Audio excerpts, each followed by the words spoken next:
ਸਤਿ ਸ਼੍ਰੀ ਅਕਾਲ, ਤੁਸੀਂ ਜੁੜੇ ਹੋਏ ਹੋ ਪੰਜਾਬੀ ਰੇਡੀਓ USA ਦੇ ਨਾਲ ਤੇ ਮੈਂ ਹਾਂ ਪ੍ਰਵੀਨ ਸ਼ਰਮਾ ਲੈ ਕੇ ਹਾਜ਼ਰ ਹਾਂ ਪ੍ਰੋਗਰਾਮ ਖਬਰ ਤੇ ਨਜ਼ਰ। ਖਬਰ ਤੇ ਨਜ਼ਰ ਪ੍ਰੋਗਰਾਮ ਦੇ ਵਿੱਚ ਖਬਰਾਂ ਤੇ ਚਰਚਾ ਕਰਨ ਦੇ ਲਈ ਮੇਰੇ ਨਾਲ ਜੁੜ ਚੁੱਕੇ ਨੇ ਪੰਜਾਬ ਤੋਂ ਪੱਤਰਕਾਰ ਮਿੰਟੂ ਗੁਰਸਰੀਆ ਜੀ। ਉਹਨਾਂ ਦਾ ਸਵਾਗਤ ਕਰਦੇ ਹਾਂ ਪਹਿਲਾਂ, ਫਿਰ ਕਰਾਂਗੇ ਕਿ ਅਹਿਮ ਖਬਰਾਂ ਤੇ ਚਰਚਾ। ਮਿੰਟੂ ਸਤਿ ਸ਼੍ਰੀ ਅਕਾਲ, ਸਵਾਗਤ ਹੈ ਜੀ ਪੰਜਾਬੀ ਰੇਡੀਓ USA ਤੇ। ਜੀ ਸ਼ੁਕਰੀਆ ਸਾਰਿਆਂ ਨੂੰ, ਸਤਿ ਸ੍ਰੀ ਅਕਾਲ ਜੀ। ਪ੍ਰੋਗਰਾਮ ਦੇ ਵਿੱਚ ਅੱਗੇ ਵਧਣ ਤੋਂ ਪਹਿਲਾਂ ਧੰਨਵਾਦ ਕਰਦੇ ਚੱਲੀਏ ਸਪਾਂਸਰਸ ਦਾ, ਜਿਹੜੇ ਜ਼ਰੀਆ ਬਣਦੇ ਨੇ ਇਹਨਾਂ ਪ੍ਰੋਗਰਾਮਾਂ ਨੂੰ ਤੁਹਾਡੇ ਤੱਕ ਪਹੁੰਚਾਉਣ ਦੇ ਲਈ। ਖਾਲਸਾ ਇੰਸ਼ੋਰੈਂਸ ਏਜੰਸੀ ਵਾਲੇ ਪਿਛਲੇ ਕਈ ਦਹਾਕਿਆਂ ਤੋਂ ਇੰਸ਼ੋਰੈਂਸ ਦੇ ਵਿੱਚ ਸ਼ਾਨਦਾਰ ਸੇਵਾਵਾਂ ਦੇ ਰਹੇ ਨੇ। ਕਿਸੇ ਵੀ ਤਰ੍ਹਾਂ ਦੀ ਇੰਸ਼ੋਰੈਂਸ ਦੇ ਲਈ ਇਹਨਾਂ ਦੇ ਨਾਲ 408-272-2500 ਤੇ ਗੱਲ ਕਰ ਸਕਦੇ ਹੋ। ਕਵਰਡ ਕੈਲੀਫੋਰਨੀਆ ਤੇ ਬਾਮਾ ਕੇਅਰ ਬਾਬਤ ਅਮਰੀਕਾ ਭਰ ਦੇ ਵਿੱਚ ਸੇਵਾਵਾਂ ਦਿੰਦੇ ਨੇ। ਟਰਕੀਅਨ ਇਮੀਗ੍ਰੇਸ਼ਨ ਲਾ ਫਰਮ ਵਾਲੇ ਜੇ ਟਰਕੀ ਹੈ ਨਾ, ਅਟਾਰਨੀ ਟਰਕੀ, ਇਹਨਾਂ ਦੇ ਨਾਲ ਤੁਸੀਂ US ਇਮੀਗ੍ਰੇਸ਼ਨ ਬਾਬਤ ਕੋਈ ਵੀ ਸਵਾਲ ਕਰਨਾ ਜਾਂ ਸਲਾਹ ਕਰਨੀ ਹੈ ਤਾਂ 415-909-0503 ਤੇ ਗੱਲ ਕੀਤੀ ਜਾ ਸਕਦੀ ਹੈ। GK Dhanota Yuba City, Baljinder Singh Nijjar Woodland, Paramjit Kaur Rangi Vacaville, Harnek Singh Pawla Indian ਕੰਜ਼ੀਨ ਰੈਂਟਰ, ਸਰਬਜੀਤ ਸਿੰਘ ਸ਼ੋਕਰ ਟਰਲਕ, GN ਲੂਬ ਵਾਲੇ ਟਰੱਕ ਵਾਸ਼ ਕਰਦੇ ਨੇ, ਆਇਲ ਚੇਂਜ ਕਰਦੇ ਨੇ, 에ਅਰ ਬ੍ਰੇਕਾਂ ਦਾ ਕੰਮ ਤਸੱਲੀ ਬਖਸ਼ ਕਰਦੇ ਨੇ, ਨਵੇਂ ਪੁਰਾਣੇ ਟਾਇਰ ਵੀ ਇਹਨਾਂ ਤੋਂ ਮਿਲਦੇ ਨੇ। ਲੋਕੇਸ਼ਨ ਆ ਸੈਂਟਰ ਨੇਲਾ ਦੀ। ਨਿੰਮਾ ਸਹੂਲਤਾਂ ਦੇ ਨਾਲ ਗੱਲ ਕੀਤੀ ਜਾ ਸਕਦੀ ਹੈ 209-277-0113 ਤੇ। ਜੱਸੀ ਗਿੱਲ ਬੇਕਰਸਫੀਲਡ ਤੋਂ, ਬੂਟਾ ਸਿੰਘ ਰਾਣੀਪੁਰ ਫਰੈਜ਼ਨੋ ਤੋਂ। ਮਿੰਟੂ ਜੀ, ਖਬਰਾਂ ਦੇ ਵੱਲ ਵਧਣ ਤੋਂ ਪਹਿਲਾਂ ਅੱਜ ਦੀਆਂ ਅਪਡੇਟਸ ਕੀ ਨੇ ਜੀ?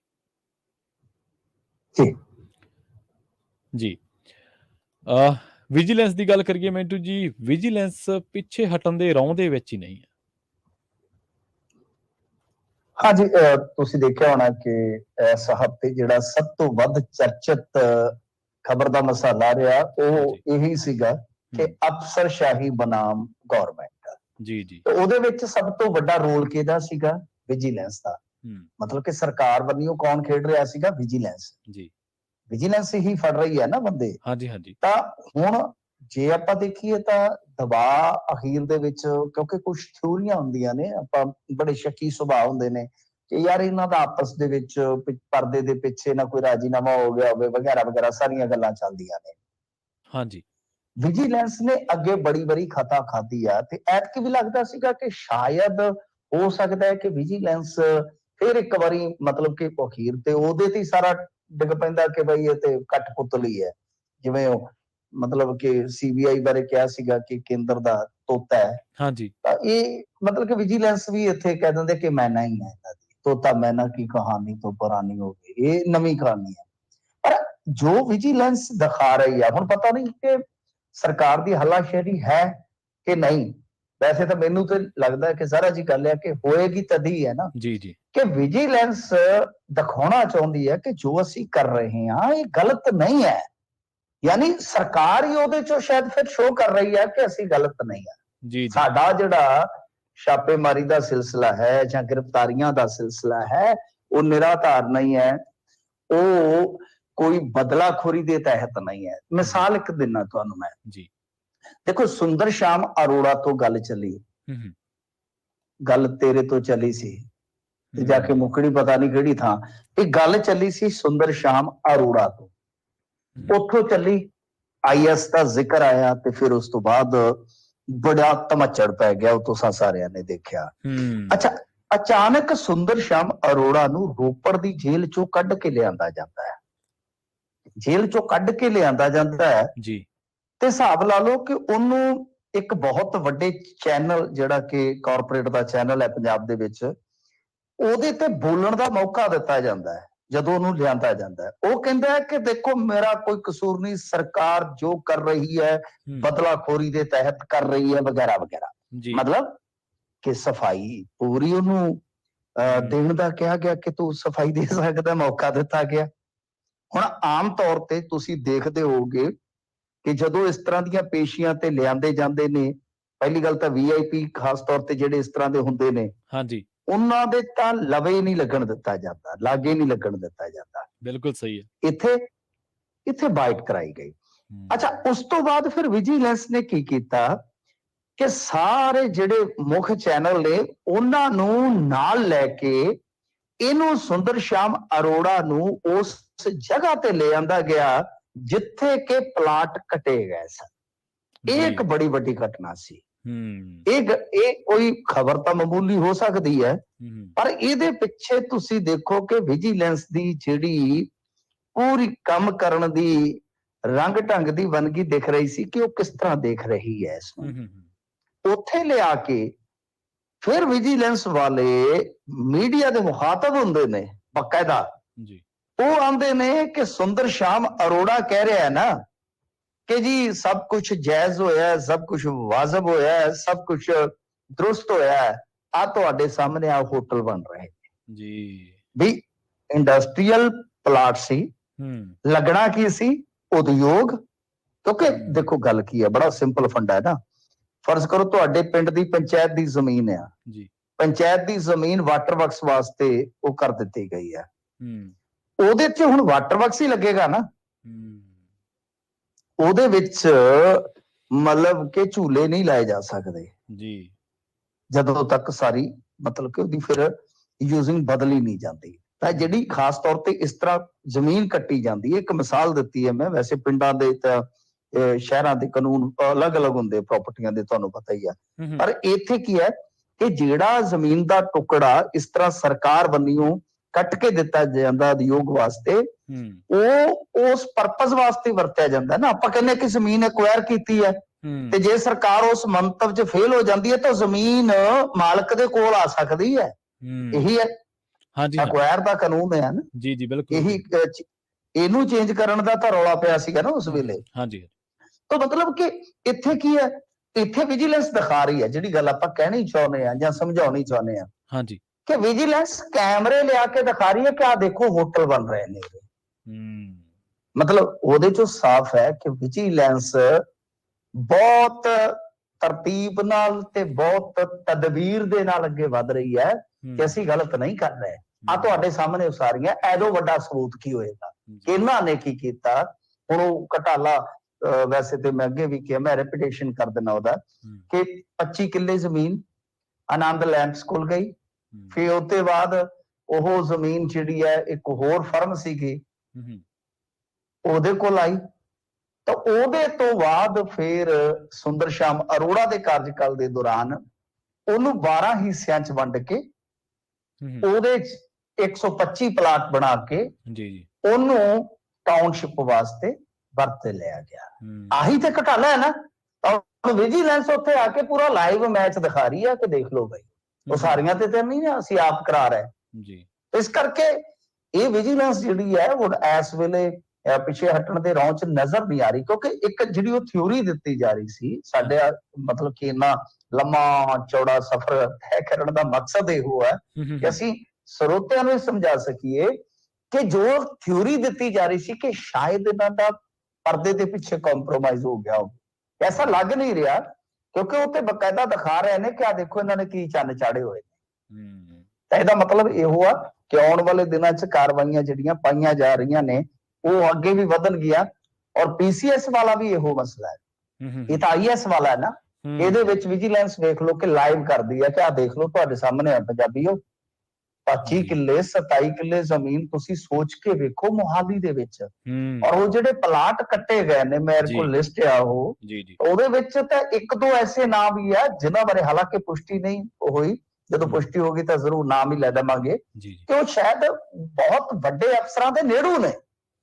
ਯਾਨੀ ਜਿਹੜਾ ਪਲਾਟ ਫਰਜ਼ ਕਰੋ ਕੋਈ 50 ਕਰੋੜ ਦਾ ਜਾਂ 100 ਕਰੋੜ ਦਾ, ਉਹ 1 ਕਰੋੜ, 1.25 ਕਰੋੜ ਜਾਂ 80 ਲੱਖ 'ਚ ਗਾ ਤੱਕ ਦਿੱਤਾ ਗਿਆ। ਇਹੀ ਕਪਲਾ ਹੈ। ਸੋ ਇਸੇ ਤਰ੍ਹਾਂ ਜੇ ਤੁਸੀਂ ਪੀਸੀਐਸ ਵਾਲੇ ਮਾਮਲੇ 'ਚ ਆ ਜਾਓਗੇ, ਦੋ ਮਾਮਲੇ ਹੈ ਨਾ ਜੁਦਾ ਜੁਦਾ, ਹਮ ਦੋਨੋਂ ਅਲੱਗ ਅਲੱਗ, ਹਮ ਦੋਨੋਂ ਜੁਦਾ ਜੁਦਾ। ਤਾਂ ਇਹ ਆਈਐਸ ਵਾਲਾ ਇਹ ਹੋ ਗਿਆ, ਪੀਸੀਐਸ ਵਾਲਾ ਵੀ ਇਹੋ ਆ ਕਿ ਪੀਸੀਐਸ ਵਾਲੇ ਜਿਸ ਦਿਨ ਮੀਟਿੰਗਾਂ ਕਰ ਰਹੇ ਸਨ ਜਾਂ ਹੜਤਾਲ ਤੇ ਚਲੇ ਗਏ ਸਨ, ਉਸੇ ਦਿਨ ਫੇਰ ਵਿਜੀਲੈਂਸ ਨੇ ਉਹਨਾਂ ਦੇ ਉਸੇ ਦਫ਼ਤਰ ਦੇ ਵਿੱਚ ਰੇਡ ਮਾਰੀ ਜਿੱਥੋਂ ਪੀਸੀਐਸ ਅਰੈਸਟ ਕੀਤਾ ਸੀ। ਉਹ ਤੋਂ ਫਿਰ ਭੱਜ ਵਗੇ ਲੋਕ, ਔਰ ਉਹਨਾਂ ਨੇ 4 ਏਜੰਟ ਹੋਰ ਨਾਮਜ਼ਦ ਕਰ ਰੱਖੇ ਨੇ, ਜਿਨ੍ਹਾਂ ਦੇ ਵਿੱਚ ਮਤਲਬ ਕਿ ਭੱਜ ਦੌੜ ਮਚੀ ਹੋਈ ਹੈ, ਕਿਉਂਕਿ ਉਹਨਾਂ ਦੀਆਂ ਤਸਵੀਰਾਂ ਤੱਕ ਨੇ ਨਾਲ ਜੀ ਜੀ। ਤੇ ਇਹਨਾਂ ਨੇ ਨਵੇਂ ਸਾਲ ਦੇ ਮੌਕੇ ਤੇ ਇੱਕ ਸਮਾਗਮ ਵੀ ਕਰਾਇਆ ਉੱਥੇ ਦਫ਼ਤਰ ਦੇ ਵਿੱਚ, ਕਿ ਜਿਵੇਂ ਆਪਾਂ ਸੁੱਖ ਨਹੀਂ ਸੁੱਖਦੇ ਹੁੰਦੇ ਕਿ ਜਿਵੇਂ ਆਪਾਂ ਕਹਿੰਦੇ ਆ ਕਿ ਵਾਹਵਾ ਕੋਈ ਬੰਦਾ ਵੱਡਾ ਠੱਗ ਹੋਵੇ ਨਾ ਤਾਂ ਉਹਨਾਂ ਵੱਡਾ ਭਗਤ ਵੀ ਬਣ ਜਾਂਦਾ ਕਿ ਬਈ ਆਹ ਗੱਲ ਇਹ ਕਿ ਸਾਲ ਜਿਹੜਾ ਸਾਡਾ ਵਧੀਆ ਲੰਘੇ, ਅਸੀਂ ਰੱਬ ਅੱਗੇ ਅਰਦਾਸ ਵੀ ਕਰ ਲਈਏ। ਤੋ ਇਹ ਜਿਹੜੀਆਂ ਫੋਟੋਆਂ ਨੇ ਉਹ ਵੀ ਹੈ। ਤਾਂ ਮਤਲਬ ਕਿ ਹੁਣ ਪੀਸੀਐਸ ਦਾ ਕੀ ਹੈ ਕਿ ਉਹਦੇ ਚ ਵਿਜੀਲੈਂਸ ਉਹਦੀ ਪ੍ਰਾਪਰਟੀ ਨੂੰ ਵੀ ਵੇਖ ਰਹੀ ਹੈ ਜੀ ਵੀ ਉਹਦੀ ਇੱਕ ਕੋਠੀ ਬਣ ਰਹੀ ਹੈ, ਇੱਕ ਕੈਫੇ ਬਣ ਰਿਹਾ, ਉਹ ਕਿੱਥੋਂ ਪੈਸਾ ਆ ਰਿਹਾ। ਸੋ ਇਸ ਕਰਕੇ ਪੀਸੀਐਸ ਵੀ ਜੇ ਤੁਸੀਂ ਦੇਖੋਗੇ ਢਿੱਲੇ ਜਿਹੇ ਹੋ ਗਏ, ਆਈਐਸ ਵੀ ਢਿੱਲੇ ਜਿਹੇ ਹੋ ਗਏ, ਕਿਉਂਕਿ ਵਿਜੀਲੈਂਸ ਪਿੱਛੇ ਨਹੀਂ ਹਟ ਰਹੀ। ਵਿਜੀਲੈਂਸ ਪਿੱਛੇ ਨਹੀਂ ਹਟ ਰਹੀ ਹੈ ਤਾਂ ਮਤਲਬ ਕਿ ਸਰਕਾਰ ਹਾਲੇ ਪਿੱਛੇ ਨਹੀਂ ਹਟ ਰਹੀ। ਔਰ ਸਰਕਾਰ ਹਾਲੇ ਪਿੱਛੇ ਕਿਉਂ ਨਹੀਂ ਹਟ ਰਹੀ? ਕਿਉਂਕਿ ਪਿੱਛੇ ਲੋਕ ਖਲੋਤੇ ਨੇ। ਜੀ ਲੋਕ ਖਲੋਤੇ ਨੇ ਕਿ ਜੇ ਪਿੱਛੇ ਆਏ ਤਾਂ ਫਿਰ ਤੁਹਾਨੂੰ ਪੂਰੀ ਢੂਈ ਤੇ ਲੱਤ ਖਾਣੀ ਪੈ ਸਕਦੀ ਹੈ। ਸੋ ਇਸ ਵੇਲੇ ਤਸਵੀਰ ਕੁਝ ਐਸੀ ਹੈ ਕਿ ਜੋ ਇਹ ਸਾਰਾ ਹਫਤੇ ਦਾ ਡਰਾਮਾ ਰਿਹਾ, ਉਹਦਾ ਕਨਕਲੂਜਨ ਜੇ ਆਪਾਂ ਕੱਢੀਏ, ਹਾਲ ਦੀ ਘੜੀ ਵਿਜੀਲੈਂਸ ਹਰਕਤ ਦੇ ਵਿੱਚ ਤਾਂ ਹੈ। ਹੁਣ ਤਾਂ ਕਾਂਗੜ ਦੀ ਵੀ ਕਹਿੰਦੇ ਕਿ ਵਾਰੀ ਆਉਣ ਵਾਲੀ ਹੈ। ਹਾਂਜੀ ਹਾਂਜੀ, ਕਾਂਗੜ ਦਾ ਵੀ ਜ਼ਿਕਰ ਹੋ ਗਿਆ। ਤਾਂ ਇਹਦਾ ਮਤਲਬ ਕਿ ਵਿਜੀਲੈਂਸ ਹਾਲੇ ਹੋਰ ਹਰਕਤ ਵਿਖਾਏ। ਜੀ, ਨਾਲੇ ਸਰਕਾਰ ਜਿਹੜੇ ਚਲਾ ਰਹੇ ਨੇ ਮਿੰਟੂ ਜੀ, ਉਹ ਕਦੇ ਕਹਿੰਦੇ ਹੁੰਦੇ ਸੀ ਨਾ ਲੋਕਤੰਤਰ 'ਚ ਲੋਕ ਵੱਡੇ ਹੁੰਦੇ ਨੇ, ਲੀਡਰ ਵੱਡੇ ਨਹੀਂ ਹੁੰਦੇ। ਸੋ ਲੋਕ ਵੱਡੇ ਨੇ, ਲੋਕਾਂ ਨੇ ਮੱਤੇਵਾੜਾ ਪ੍ਰੋਜੈਕਟ ਤੋਂ ਸਰਕਾਰ ਨੂੰ ਫੇਰ ਕੇ ਸਾਬਤ ਕੀਤਾ ਕਿ ਲੋਕ ਵੱਡੇ ਨੇ, ਵਾਕਈ ਲੋਕ ਵੱਡੇ ਨੇ। ਨਹੀਂ ਇਸ ਮਾਮਲੇ 'ਚ ਵੀ ਜੇ ਤੁਸੀਂ ਦੇਖੋਗੇ ਤਾਂ ਸਰਕਾਰ ਦੇ ਡਟਣ ਦਾ ਜੇ ਮੁੱਖ ਕਾਰਨ ਸੀ, ਵੱਡਾ ਕਾਰਨ ਸੀ, ਉਹ ਲੋਕ ਸਨ। ਕਿਉਂਕਿ ਲੋਕ ਸਰਕਾਰ ਦੇ ਹੱਕ 'ਚ ਖਲੋਤੇ ਜਾਂ ਕਹਿ ਲੋ ਕਿ ਅਫਸਰਸ਼ਾਹੀ ਦੇ ਉਲਟ ਖਲੋਤੇ। ਔਰ ਅਫਸਰਸ਼ਾਹੀ ਤੁਸੀਂ ਦੇਖੋ ਨਾ ਕਿ ਉਹ ਕਿੱਡੀ ਸਾਊ ਬਣ ਗਈ। ਕਦੇ ਕਦੇ ਮੇਰਾ ਜੀ ਕਰਦਾ ਕਿ ਭੱਜ ਕੇ ਤੇ ਕੁੱਟ ਕੇ ਜੱਫੀ ਪਾ ਆਈਏ। ਉਹ ਕਹਿੰਦੇ ਕਿ ਆਪਾਂ ਸ਼ਨੀ ਤੇ ਐਤਵਾਰ ਵੀ ਕੰਮ ਕਰਦੇ ਨੇ, ਤੁਹਾਡੇ ਗੁੱਸੇ ਨਹੀਂ ਹੋਣਾ। ਨਾ ਗੁੱਸੇ ਨਹੀਂ। ਜੀ ਜੀ, ਚਲੋ ਅਗਲੀ ਗੱਲ ਪੰਜਾਬ ਸਰਕਾਰ ਦੀ ਕਰ ਲਈਏ ਮਿੰਟੂ ਜੀ। ਤੇ ਪੰਜਾਬ ਸਰਕਾਰ ਨੂੰ ਇੱਕ ਵਾਰ ਫਿਰ ਨਮੋਸ਼ੀ ਦਾ ਸਾਹਮਣਾ ਕਰਨਾ ਪਿਆ ਜੀ। ਅੱਜ ਦੇਖੋ ਇਹ ਪਤਾ ਨਹੀਂ ਕੀ ਚੱਲ ਰਿਹਾ ਹੈ ਇਹਨਾਂ ਦਾ। ਇਹੀ ਸਮਝ ਨਹੀਂ ਆ ਰਹੀ ਕਿ ਕਿਉਂ ਇਹੋ ਜਿਹੀਆਂ ਗਲਤੀਆਂ ਕਰ ਰਹੇ। ਕਿਉਂਕਿ ਤੁਹਾਡੇ ਕੋਲ ਜਿਹੜਾ ਟਾਈਮ ਹੈ, ਹੁਣ ਤੁਸੀਂ 10 ਮਹੀਨੇ ਦੇ ਹੋ ਗਏ ਹੋ। 10 ਮਹੀਨਿਆਂ ਦਾ ਜਵਾਕ ਨੂੰ ਵੀ ਪਤਾ ਲੱਗ ਜਾਂਦਾ ਹੁੰਦਾ ਕਿ 10 ਮਹੀਨੇ ਦਾ ਜ਼ਿਆਦਾ ਅੱਖਾਂ ਨਾਲ ਸਾਰਾ ਕੁਝ ਚੈੱਕ ਕਰ ਲੈਂਦਾ ਵੀ ਆ ਸਾਡਾ ਘਰ ਹੈ, ਮੇਰੀ ਮਾਂ ਬਾਪ ਆ, ਇੱਥੇ ਆ ਇੱਥੇ ਆ। ਪੂਰੇ ਛਣਕਣੇ ਜੇ ਖੜਕਾਉਣ ਲੱਗ ਜਾਂਦਾ। ਤੋ ਇਹ 10 ਮਹੀਨਿਆਂ ਦੇ ਹੋ ਕੇ ਹਾਲੇ ਵੀ ਅਕਲ ਨਹੀਂ ਕਰ ਰਹੇ। ਇੱਕ ਵੱਡੀ ਗੱਲ ਹੈ, ਸਬਕ ਨਹੀਂ ਸਿੱਖ ਰਹੇ, ਤਜਰਬਾ ਨਹੀਂ ਸਿੱਖ ਰਹੇ। ਜਦੋਂ ਤੁਸੀਂ ਤਜਰਬਾ ਨਹੀਂ ਸਿੱਖਦੇ ਨਾ ਤਾਂ ਫਿਰ ਗੱਲ ਇਹ ਹੈ ਕਿ ਤੁਹਾਡਾ ਜਿਹੜਾ ਘਾਟੇ ਖਾਣ ਵਾਲਾ ਰੌਲਾ ਚੱਲਦਾ ਹੀ ਰਹਿੰਦਾ। ਅਸਲ 'ਚ ਕੀ ਹੋਇਆ, ਇਹਨਾਂ ਦੇ ਸੂਚਨਾ ਵਿਭਾਗ ਨੂੰ, ਜਿਹਨੂੰ ਆਪਾਂ ਲੋਕ ਸੰਪਰਕ ਡਿਪਾਰਟਮੈਂਟ ਕਹਿੰਦੇ, ਵੈਸੇ ਉਹ ਸੂਚਨਾ ਮਹਿਕਮਾ ਹੀ ਹੁੰਦਾ ਹੈ। ਤਾਂ ਉਹ ਜਿਹੜਾ ਲੋਕ ਸੰਪਰਕ ਮਹਿਕਮਾ ਹੈ, ਉਹਨੇ ਇੱਕ ਖਬਰ ਜਿਹੜੀ ਹੈ ਉਹ ਪਿਛਲੇ ਦਿਨੀ ਛਾਇਆ ਕੀਤੀ। ਦੇਖੋ ਗੱਲ ਕੀ ਹੈ ਕਿ ਅਫਸਰਸ਼ਾਹੀ ਨਾਲ ਜਦੋਂ ਟਕਰਾਅ ਚੱਲ ਰਿਹਾ ਸੀਗਾ, ਉਸੇ ਦਰਮਿਆਨ ਇੱਕ ਖਬਰ ਆ ਗਈ ਕਿ ਜਿਹੜੀ ਸੂਬੇ ਦੀ ਮੁੱਖ ਸਕੱਤਰ ਸਕੂਲੀ ਸਿੱਖਿਆ ਦੀ ਹੈ, ਜਸਪ੍ਰੀਤ ਤਲਵਾੜ, ਉਹਦੀ ਗ੍ਰਿਫਤਾਰੀ ਜਿਹੜੀ ਹੈ ਉਹ ਹੋਏਗੀ। ਤੇ ਜੋ NCSC ਕਮਿਸ਼ਨ ਹੈ ਉਹਦੇ ਸਾਹਮਣੇ ਉਹਨੂੰ ਗ੍ਰਿਫਤਾਰ ਕਰਕੇ ਪੇਸ਼ ਕਰਨ ਦੇ ਹੁਕਮ ਦਿੱਤੇ ਗਏ ਆ। ਅੱਛਾ, ਇਹ ਖਬਰ ਸਰਕਾਰ ਦੇ ਰਹੀ ਹੈ। ਦੇਖੋ ਕਮਾਲ ਦੀ ਗੱਲ ਹੈ।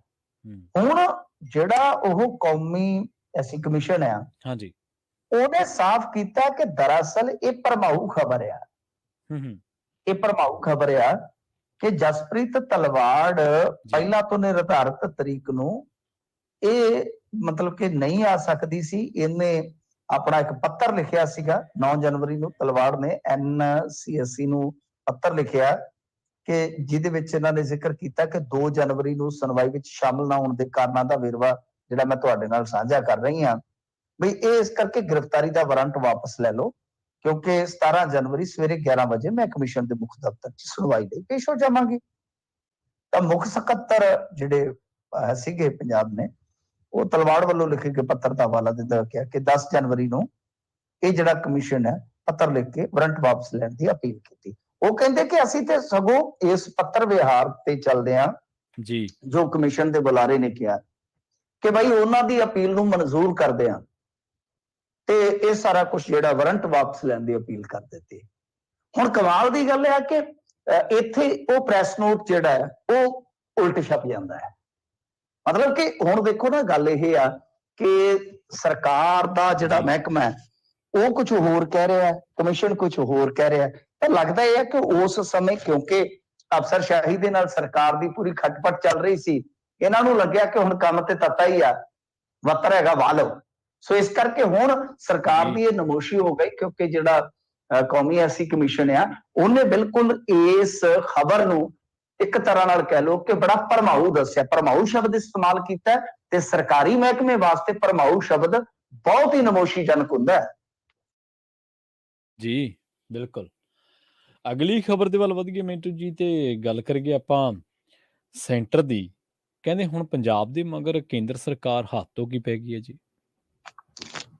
ਬਿਲਕੁਲ, ਹੱਥ ਪੈਰ ਸਾਰਾ ਕੁਝ ਧੋ ਕੇ ਨਹਾ ਪੈ ਧੋ ਗਈ ਕੇ। ਆ। ਦੇਖੋ ਗੱਲ ਕੀ ਆ ਕਿ ਕੇਂਦਰ ਸਰਕਾਰ ਜਿਹੜੀ ਹੈ ਨਾ, ਉਹ ਹੁਣ ਜਿਸ ਰਸਤੇ ਤੁਰੀ ਹੋਈ ਹੈ, ਉਹਦਾ ਪਹਿਲਾਂ ਹੀ ਆਪਾਂ ਨੂੰ ਝਲਕਾਰਾ ਮਿਲ ਗਿਆ ਸੀਗਾ, ਖਾਸ ਤੌਰ ਤੇ ਕਿਸਾਨੀ ਅੰਦੋਲਨ ਤੋਂ ਬਾਅਦ। ਮੈਂ ਤੇ ਤੌਖਲਾ ਜ਼ਾਹਰ ਕੀਤਾ ਸੀਗਾ ਕਿ ਖਿੱਚ ਜੀ। ਕੱਢਣਗੇ, ਕਿਸੇ ਨਾ ਕਿਸੇ ਤਰੀਕੇ ਨਾਲ ਕੱਢਣਗੇ, ਬਿਲਕੁਲ ਉਹਦੇ ਜੀ। ਵਾਸਤੇ ਤਿਆਰ ਰਹਿਣਾ ਚਾਹੀਦਾ ਆ। ਜੀ। ਤੋ ਇਹ ਆ ਕਿ ਹੁਣ ਦੇਖੋ ਆਪਾਂ ਨੂੰ ਆਮਦਨ ਹੁੰਦੀ ਆ ਕੁਛ, ਵੈਸੇ ਤੇ ਟੈਕਸਾਂ ਦੇ ਕੇਂਦਰੀਕਰਨ ਦੇ ਚੱਲਦੇ ਆ, ਆਪਣੇ ਕੋਲ ਕੋਈ ਆਪਣੇ ਬਹੁਤੇ ਟੈਕਸੀਏਸ਼ਨ ਦੇ ਵਸੀਲੇ ਨਹੀਂ ਹੈਗੇ ਸਟੇਟਾਂ ਕੋਲ। ਜੀ। ਆਪਣੇ ਕੋਲ ਕੀ ਹੈ ਕਿ ਸ਼ਰਾਬ ਵੇਚ ਲਓ, ਤੇਲ ਵੇਚ ਲਓ, ਠੀਕ ਹੈ, ਰਜਿਸਟਰੀਆਂ ਆਪਦੀ ਜ਼ਮੀਨ ਵੇਚ ਲਓ, ਇਹ ਆਹੀ ਚੀਜ਼ਾਂ ਹੁੰਦੀਆਂ ਨੇ ਆਪਣੇ ਕੋਲ ਸਟੇਟਾਂ ਕੋਲ। ਤੇ ਇਸ ਤੋਂ ਇਲਾਵਾ ਆਪਾਂ ਜਿਹੜੇ ਪੰਜਾਬ ਤੇ ਹਰਿਆਣੇ ਵਾਲੇ ਆ, ਇੱਕ ਐਡਵਾਂਟੇਜ ਇਸ ਗੱਲ ਦਾ ਹੁੰਦਾ ਕਿ ਆਪਾਂ ਫਸਲਾਂ ਵੇਚਦੇ ਆ ਜੀ। ਤੇ ਫਸਲਾਂ ਕਰਕੇ ਕੀ ਹੈ ਕਿ ਸਾਨੂੰ ਥੋੜਾ ਬਹੁਤਾ ਪੈਸਾ ਉਹਦੇ ਤੋਂ ਵੀ ਆ ਜਾਂਦਾ ਹੈ, ਜਿਹਦੇ ਨਾਲ ਪੰਜਾਬ ਦੀ ਤਾਂ ਖਾਸ ਤੌਰ ਤੇ ਆਈ ਚਲਾਈ ਚੱਲਦੀ ਹੈ। ਹੁਣ 2 ਚਿੱਠੀਆਂ ਲਿਖੀਆਂ ਸਨ ਬੀਤੇ ਦਿਨੀ ਭਗਵੰਤ ਮਾਨ ਜੀ ਨੇ ਕਿ ਭਾਈ ਸਾਡਾ ਯਾਰ ਜਿਹੜਾ ਰੂਰਲ ਡਿਵੈਲਪਮੈਂਟ ਫੰਡ ਦਾ ਪੈਸਾ ਵਾ, ਤਕਰੀਬਨ ਜਿਹਦੀ ਆਪਾਂ ਕਈ ਵਾਰ ਗੱਲ ਵੀ ਕੀਤੀ ਹੈ ਕਿ 2800 ਕਰੋੜ ਰੁਪਈਆ ਹੈਗਾ, ਕਿ ਉਹ ਵਾਪਸ ਤੇ ਦਿਓ ਯਾਰ, ਅਸੀਂ ਬੜੇ ਔਖੇ ਆ। ਜਿਵੇਂ ਆਪਾਂ ਕਹਿੰਦੇ ਆ ਨਾ ਕਿ ਯਾਰ ਫਲਾਣਾ ਕੋਈ ਰਿਸ਼ਤੇਦਾਰ ਵੀ ਪੈਸੇ ਲੈ ਜਾਵੇ ਤੇ ਆਪਾਂ ਕਹਿੰਦੇ ਯਾਰ ਮੈਂ ਬੜਾ ਔਖਾ, ਹੁਣ ਮੈਨੂੰ ਦੇ, ਕਿਤੋਂ ਦੇ ਭਰਾਵਾ, ਜਿਵੇਂ ਮਰਜੀ, ਤੇਰਾ ਮੈਂ ਸਾਰਿਆ, ਹੁਣ ਤੂੰ ਮੇਰਾ ਸਾਰ। ਹਾਂਜੀ, ਇਦਾਂ ਹੀ ਹੁੰਦਾ ਹੈ। ਉਹ ਪੈਸੇ ਤੇ ਉਹਨਾਂ ਨੇ ਕੀ ਦੇਣੇ ਸਨ, ਉਲਟਾ ਇੱਕ ਪੱਤਰ ਸਰਕਾਰ ਨੂੰ ਆਇਆ ਵਾ। ਹਾਲਾਂਕਿ ਸਰਕਾਰ ਖੁੱਲ ਕੇ ਇਹੋ ਜਿਹੇ ਪੱਤਰ ਵਿਹਾਰ ਦੀ ਕਦੇ ਵੀ ਚਰਚਾ ਨਹੀਂ ਕਰਦੀ, ਤੇ ਇਹਨਾਂ ਨੂੰ ਵੈਸੇ ਦੱਸਣਾ ਚਾਹੀਦਾ ਆਪਣੇ ਪੰਜਾਬ ਦੇ ਲੋਕਾਂ ਨੂੰ ਤੇ ਗੱਲ, ਕਿਉਂਕਿ ਇਹ ਆਉਣ ਵਾਲੇ ਦਿਨਾਂ 'ਚ ਜਦੋਂ ਗੱਲ ਖੁੱਲੂਗੀ, ਖਲਾਰਾ ਪਊਗਾ, ਫਿਰ ਵੀ ਤੇ ਸਾਰਾ ਕੁਝ ਪਬਲਿਕ ਡੋਮੇਨ 'ਚ ਆਉਣਾ ਹੈ ਨਾ। ਇਹ ਪੱਤਰ ਲਿਖ ਕੇ ਕੀ ਕਹਿ ਰਹੇ ਪੀਯੂਸ਼ ਗੋਇਲ, ਵੈਸੇ ਇਹਨਾਂ ਨੇ ਪਹਿਲਾਂ ਵੀ ਕਿਹਾ ਸੀ, ਹੁਣ ਫੇਰ ਦੁਹਰਾ ਰਹੇ ਨੇ। ਇਹ ਕਹਿ ਰਹੇ ਆ ਕਿ ਦੇਖੋ ਕਾਕੇ, ਗੱਲ ਇਹ ਆ ਕਿ ਬਈ ਗਰੀਬਾਂ ਨੂੰ ਆਪਾਂ ਅਨਾਜ ਦੇਣਾ ਹੁੰਦਾ, ਤੁਹਾਨੂੰ ਪਤਾ ਹੀ ਹੈ, ਆ ਜਿਹੜੇ ਤੁਸੀਂ ਟੈਕਸ ਲਾ ਰੱਖੇ ਆ ਨਾ, ਇੱਕ ਤੇ ਰੂਰਲ ਡਿਵੈਲਪਮੈਂਟ ਫੰਡ 3, ਤੇ ਦੂਜਾ ਇੱਕ ਮੰਡੀ ਫੀਸ 3, ਯਾਨੀ 3 + 3 6%, ਕਿ ਕਾਕੇ ਨੂੰ 1 + 1 ਕਰ ਦਿਓ, ਯਾਨੀ 2%, ਸਿੱਧਾ ਹੀ 6 ਤੋਂ 2, ਮਤਲਬ ਕਿ 3 ਗੁਣਾ ਘੱਟ ਕਰ ਦਿਓ। ਤਾਂ ਇਹ ਹੁਣ ਦੇਖੋ ਪੱਤਰ ਲਿਖ ਦਿੱਤਾ ਕੇਂਦਰ ਸਰਕਾਰ ਨੇ, ਤੇ ਸਿੱਧਾ ਹਿਸਾਬ ਹੈ, ਆਪਾਂ ਜੇ ਆਪਾਂ ਇਹਨੂੰ ਪੰਜਾਬੀ ਚ ਲਈਏ ਕਿ ਬਈ ਗੱਲ ਇਹ ਆ ਕਿ ਆ ਤੁਹਾਨੂੰ ਮੰਨਣਾ ਪੈਣਾ, ਫਿਰ ਦੇਖਦੇ ਆਪਾਂ ਹਿਸਾਬ ਕਿਤਾਬ। ਹੁਣ ਇਹ ਪਰੇਸ਼ਾਨੀ ਦਾ ਸਬਬ ਹੈ, ਕਿਉਂਕਿ ਦੇਖੋ ਇਹਨਾਂ ਦੀਆਂ ਕੀ ਆ ਕਿ ਪੰਜਾਬ ਸਰਕਾਰ ਦੀਆਂ ਜਾਂਦੀਆਂ ਨੇ ਕਿਸ਼ਤਾਂ ਕਰਜ਼ੇ ਵਾਲੀਆਂ, ਤੇ ਅਮਰਿੰਦਰ ਸਿੰਘ ਨੇ ਐਡਾ ਬੇੜਾ ਗਰਕ ਕੀਤਾ ਹੈ ਕਿ ਉਹ ਕਰਜ਼ੇ ਮਾਫੀ ਵਾਲੇ ਚੱਕਰ ਦੇ ਵਿੱਚ, ਚਲੋ ਮੈਂ ਨਹੀਂ ਕਹਿੰਦਾ, ਚਲੋ ਠੀਕ ਹੈ, ਕਿਸੇ ਕਿਸਾਨ ਨੂੰ ਰਾਹਤ ਮਿਲ ਗਈ ਤੇ ਚਲੋ ਅੱਛਾ ਹੋਇਆ, ਪਰੰਤੂ ਉਹਦੇ ਚ ਕੀ ਨੁਕਸਾਨ ਕੀ ਹੋਇਆ ਕਿ ਇਹਨੇ ਚੱਕ ਕੇ ਜਿਹੜੀ ਆਹ ਰੂਰਲ ਡਿਵੈਲਪਮੈਂਟ ਫੰਡ ਦੀ ਆਮਦਨ ਸੀ, ਇਹਦੇ ਤੇ ਕਰਜ਼ਾ ਲੈ ਲਿਆ। ਜੀ। ਹੁਣ ਦਿੱਕਤ ਆਪਾਂ ਨੂੰ ਇਹ ਹੈ ਨਾ ਕਿ ਕਰਜ਼ਾ ਤਾਂ ਤੁਸੀਂ ਲੈ ਲਿਆ 6% ਦੀ ਆਮਦਨ ਦੇ ਹਿਸਾਬ ਨਾਲ, ਉਹ ਤਾਂ ਮੈਂ ਲਾ ਰਿਹਾ ਸੀ ਹਿਸਾਬ ਕਿ ਆਪਣਾ ਟੋਟਲ ਜਿਹੜਾ ਬਣਦਾ ਹੈ, ਜਿਵੇਂ 26,000 ਕਰੋੜ ਰੁਪਏ ਜਿਹੜਾ ਝੋਨੇ ਦਾ ਹੋ ਗਿਆ, 44,000 ਕਰੋੜ ਰੁਪਏ ਝੋਨੇ ਤੇ ਹੋ ਗਿਆ, ਤੇ 26,000 ਕਰੋੜ ਦੀ ਆਪਣੀ ਕਣਕ ਹੁੰਦੀ ਹੈ। ਟੋਟਲ ਆਪਣੀ ਇਹ ਰਕਮ ਹੈ ਸਾਰੀ ਫਸਲਾਂ, 2 ਫਸਲਾਂ ਦੀ, ਇਹਨੂੰ ਤੁਸੀਂ ਪੂਰਾ ਟੋਟਲ ਲਾ ਲਿਓ ਤੇ ਆਪਣੇ ਜ਼ਿਹਨ ਚ ਵਿਸਾ ਲਿਓ। ਕਿਤੇ ਵੀ ਤੁਹਾਨੂੰ ਇਹ ਅੰਕੜਾ ਦੇਣਾ ਪਵੇ ਤਾਂ ਇਹ ਅੰਕੜਾ ਜਿਹੜਾ ਸਟੀਕ ਹੈ, ਕਿਉਂਕਿ CCL ਇੰਨੇ ਦੀ ਆਉਂਦੀ ਹੈ, ਤਾਂ ਸਭ ਤੋਂ ਵੱਡਾ ਆਫੀਸ਼ੀਅਲੀ ਅੰਕੜਾ ਇਹ ਹੁੰਦਾ ਕਿ ਆਪਣੀ ਫਸਲ ਟੋਟਲ ਕਿੰਨੇ ਦੀ ਹੈ, ਤਾਂ ਕਿੰਨਾ ਪੈਸਾ ਆਪਣੇ 1 ਸਾਲ ਦੇ ਫਸਲਾਂ ਦਾ ਬਾਜ਼ਾਰ ਚ ਆਉਂਦਾ ਵਾ। ਤੋ ਇਹਦੇ ਤੇ ਜੇ ਤੁਸੀਂ ਲਾਓਗੇ ਤੇ ਤਕਰੀਬਨ 3600 ਕਰੋੜ ਬਣੇਗਾ ਅੰਦਾਜ਼ਨ, 3600 ਕਰੋੜ। ਹੁਣ ਜੇ 3 ਗੁਣਾ ਘਟਾ ਦਿਓਗੇ, 12 × 36, ਤੁਸੀਂ ਰਹਿ ਜਾਓਗੇ 1200 ਤੇ। ਅੱਛਾ, ਕਰਜ਼ਾ ਤੁਸੀਂ ਲਿਆ ਹੈ ਉਸ ਹਿਸਾਬ ਦੇ ਨਾਲ, ਬਈ 4,000 ਕਰੋੜ ਦੀ ਆਮਦਨ ਹੈਗੀ, ਉਹ ਕਰਜ਼ਾ ਚੱਕ ਉਹ ਉਧਰ ਕਰਤਾ, ਜੀ, ਤਾਂ ਉਹਦੇ ਚੋਂ ਆਮਦਨ ਘਟ ਗਈ, ਤਾਂ ਮਤਲਬ ਹੈ ਕਿ ਜਿਹੜੀਆਂ ਅੱਗੇ ਅਦਾਇਗੀਆਂ ਜਾ ਰਹੀਆਂ ਉਹਦੇ ਵਿੱਚ ਫਿਰ ਜੇ ਇਹ ਇਸ ਤਰ੍ਹਾਂ ਪ੍ਰਵਾਨ ਹੋ ਜਾਂਦਾ ਸਾਰਾ ਕੁਝ, ਤੇ ਤੁਹਾਨੂੰ ਦੇਣਦਾਰੀਆਂ ਹੋਰ ਦੇਣੀਆਂ ਪੈਣਗੀਆਂ। ਜੀ। ਉਹਦੇ ਵਾਸਤੇ ਵੀ ਕਰਜ਼ਾ ਐਕਸਟਰਾ ਚੁੱਕਣਾ ਪਏਗਾ, ਬੋਰੋ ਕਰਨਾ ਪਵੇਗਾ। ਸੋ ਹੂੰ, ਪੰਜਾਬ ਦੀ ਦਿੱਕਤ ਹੀ ਦਿੱਕਤ ਹੈ, ਪਰੇਸ਼ਾਨੀ ਹੈ। ਇਹਨਾਂ ਪਰੇਸ਼ਾਨੀਆਂ ਚੋਂ ਲੀਡਰਸ਼ਿਪ ਕਿੱਦਾਂ ਨਿਕਲਦੀ ਹੈ, ਪ੍ਰਵੀਨ ਜੀ ਵੇਖਣਾ ਹੋਏਗਾ। ਪਰ ਕੇਂਦਰ ਨੇ ਸਾਫ਼ ਕਰ ਦਿੱਤਾ ਹੈ ਕਿ ਮਿੱਤਰੋ ਤੁਹਾਡੀ ਚੂੜੀ ਆਪਾਂ ਟਾਈਟ ਹੀ ਰੱਖਣੀ ਹੈ। ਜੀ, ਜੀ, ਜੀ। ਸ਼ਾਇਦ ਮਿੰਟੂ ਜੀ ਤੁਹਾਡੇ ਵੀ ਯਾਦ ਹੋਊਗਾ, ਸ਼ਾਇਦ ਸਰੋਤਿਆਂ ਦੇ ਕਿਸੇ ਦੀ ਯਾਦ ਨਾ ਹੋਵੇ, ਪਰ ਇਹ ਮੈਨੂੰ ਲੱਗਦਾ 2020-21 ਦੀ ਗੱਲ ਹੈ। ਮੈਨੂੰ ਚੰਗੀ ਤਰ੍ਹਾਂ ਯਾਦ ਆ, ਜਦੋਂ ਇੱਕ ਪ੍ਰੋਗਰਾਮ ਦੇ ਵਿੱਚ ਆਪਾਂ ਪ੍ਰੋਗਰਾਮ ਕਰ ਰਹੇ ਸੀ, ਉਸ ਦੇ ਵਿੱਚ ਇਸ ਗੱਲ ਦਾ ਹਵਾਲਾ ਦਿੱਤਾ ਸੀਗਾ ਕਿ ਬਈ ਜਿਹੜਾ ਇਹ ਆਰਡੀ ਲੋਨ ਲੈ ਰਹੇ ਨਾ CCL ਤੇ, ਇਹ ਗਾਂਹ ਜਾ ਕੇ ਹਾਂਜੀ ਪੰਜਾਬ ਨੂੰ ਹੱਥਾਂ ਨਾਲ ਦਿੱਤੀਆਂ ਮੂੰਹ ਨਾਲ ਨਾ ਕਿਤੇ ਖੋਲਣੀਆਂ ਪੈ ਜਾਣ। ਹਾਂਜੀ, ਨਹੀਂ ਉਹੀ ਹੈ ਨਾ ਕਿ ਹਾਂਜੀ CCL ਤਾਂ ਜਿਹੜਾ ਆਪਣਾ ਕੈਸ਼ ਕ੍ਰੈਡਿਟ ਲਿਮਿਟ ਦਾ ਹੋ ਗਿਆ, ਜੀ। ਤੇ ਉਹਦੇ ਵਿੱਚੋਂ ਜਿਹੜਾ ਪੈਸਾ ਆਉਂਦਾ ਤਾਂ ਉਹਦੇ ਚੋਂ ਆਪਾਂ ਜਿਹੜਾ ਲੈਨੇ ਉਹਨਾਂ ਤੋਂ ਟੈਕਸ ਦੇ ਰੂਪ ਚ, ਤੇ ਅਸੀਂ ਉਹਦੇ ਤੇ ਜੇ ਕਰਜ਼ਾ ਚੁੱਕ ਲਿਆ, ਹੁਣ ਟੈਕਸ ਤਾਂ ਉਹ ਆ ਰਿਹਾ ਸਾਡੀ, ਜੇ ਫਸਲ ਹੋ ਰਹੀ ਹੈ ਤੇ ਵਿਕ ਰਹੀ ਹੈ ਤੇ ਕੋਈ ਖਰੀਦਣ ਵਾਲਾ ਟੈਕਸ ਦੇ ਰਿਹਾ ਤਾਂ ਦੇ, ਜੀ ਜੀ ਉਹ ਕੋਈ ਨਿਸ਼ਚਿਤ ਨਹੀਂ ਹੈ ਆਪਣੀ ਆਮਦਨ। ਤੇ ਜਦੋਂ ਉਹ ਬੰਦ ਹੋ ਜਾਏਗੀ, ਜੇ ਤੁਸੀਂ ਉਹਦੇ ਤੇ ਕਰਜ਼ਾ ਲੈ ਲਿਆ, ਮੈਂ ਬਿਲਕੁਲ ਇਸ ਕਰਜ਼ ਮਾਫੀ ਦੇ ਵਿਰੁੱਧ ਨਹੀਂ ਸੀਗਾ। ਕਰਜ਼ ਮਾਫੀ ਕਰ ਦਿਓ, ਕੋਈ ਚੱਕਰ ਨਹੀਂ ਹੈ, ਗਰੀਬ ਦੀ ਹੋ ਜਾਵੇ, ਕੋਈ ਦਿੱਕਤ ਨਹੀਂ ਹੈ। ਮੈਨੂੰ ਉਸੇ ਵੇਲੇ ਹੀ ਇਸ ਗੱਲ ਦੀ ਕਿਤੇ ਨਾ ਕਿਤੇ ਥੋੜੀ ਜਿਹੀ ਹੈਗੀ ਸੀਗੀ ਕਿ ਯਾਰ ਜੇ ਤੁਸੀਂ ਕਰਜ਼ਾ ਲੈ ਰਹੇ ਤਾਂ ਕੱਲ ਨੂੰ ਆਮਦਨ ਬੰਦ ਹੋ ਗਈ, ਫਿਰ ਕਿੱਥੋਂ ਮੋੜੋਗੇ ਜੀ। ਫਰਜ਼ ਕਰੋ ਮੰਨ ਲਓ ਆਪਾਂ ਟਰੈਕਟਰ ਤੇ ਕਰਜ਼ਾ ਲੈ ਲਿਆ, ਟਰੈਕਟਰ ਤੇ ਕਰਜ਼ਾ ਲੈ ਲਿਆ, ਤੇ ਟਰੈਕਟਰ ਆਪਾਂ ਚਲਾਉਂਦੇ ਹੀ ਨਹੀਂ ਹੈ, ਖੇਤ ਚ ਵਾੜਦੇ ਹੀ ਨਹੀਂ ਹੈ, ਤੇ ਟਰੈਕਟਰ ਦੀਆਂ ਕਿਸ਼ਤਾਂ ਕਿੱਦਾਂ ਮੋੜਾਂਗੇ? ਆਪਾਂ ਤੇ ਟੈਲੀਵਿਜ਼ਨ ਮੋਰੇ ਬੈਠੇ ਹਾਂ ਜੀ।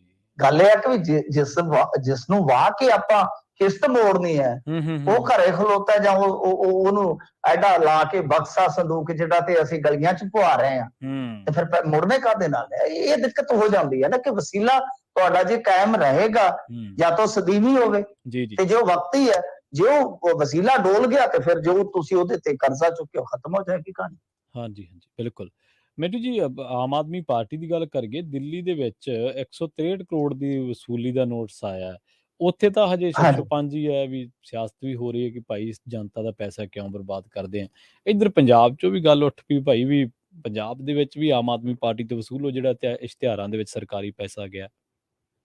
ਹਾਂਜੀ, ਇਹ ਕੁਝ ਐਕਟਿਵਿਸਟ ਜਿਹੜੇ ਹੈਗੇ ਨੇ ਉਹ ਆਵਾਜ਼ ਚੁੱਕ ਰਹੇ ਨੇ। ਵੈਸੇ ਤੁਹਾਨੂੰ ਯਾਦ ਹੋਏਗਾ ਕਿ ਰਾਜਪਾਲ ਕੋਲ ਵੀ ਇਹ ਇੱਕ ਮੈਮੋਰੰਡਮ ਗਿਆ ਹੋਇਆ ਹੈ, ਹਾਂਜੀ ਹਾਂਜੀ, ਕਿ ਜੋ ਇਸ਼ਤਿਹਾਰਬਾਜ਼ੀ 'ਚ ਇਹ ਪੈਸਾ ਜਿਹੜਾ ਰੋੜਿਆ ਗਿਆ ਹੈ, ਡੋਲਿਆ ਗਿਆ ਹੈ, ਕਿ ਬਈ ਇਹਨੂੰ ਵਸੂਲ ਕੀਤਾ ਜਾਵੇ। ਤਾਂ ਦੇਖੋ ਇੱਥੇ ਵੀ ਪੰਗਾ ਪੈ ਸਕਦਾ ਹੈ ਨਾ, ਕਿਉਂਕਿ ਪ੍ਰਵੀਨ ਜੀ ਉੱਥੇ ਜੇ ਏਦਾਂ ਹੋ ਗਿਆ ਤੇ ਇੱਥੇ ਵੀ ਹੋ ਸਕਦਾ ਹੈ। ਕਿਉਂਕਿ ਦੇਖੋ ਜਿਹੜੀ ਇਹ ਸਾਰੀ ਹੈਗੀ ਹੈ ਨਾ ਐਡਵਰਟਾਈਜ਼ਮੈਂਟ, ਇਹਦੇ ਵਾਸਤੇ ਵੀ ਇੱਕ ਗਾਈਡਲਾਈਨ ਹੈ ਪ੍ਰੋਪਰ, ਸੁਪਰੀਮ ਕੋਰਟ ਦੇ ਹੁਕਮਾਂ ਤੋਂ ਬਾਅਦ ਨਾ ਇੱਕ ਗਾਈਡਲਾਈਨ ਬਣਾਈ ਗਈ ਹੈ।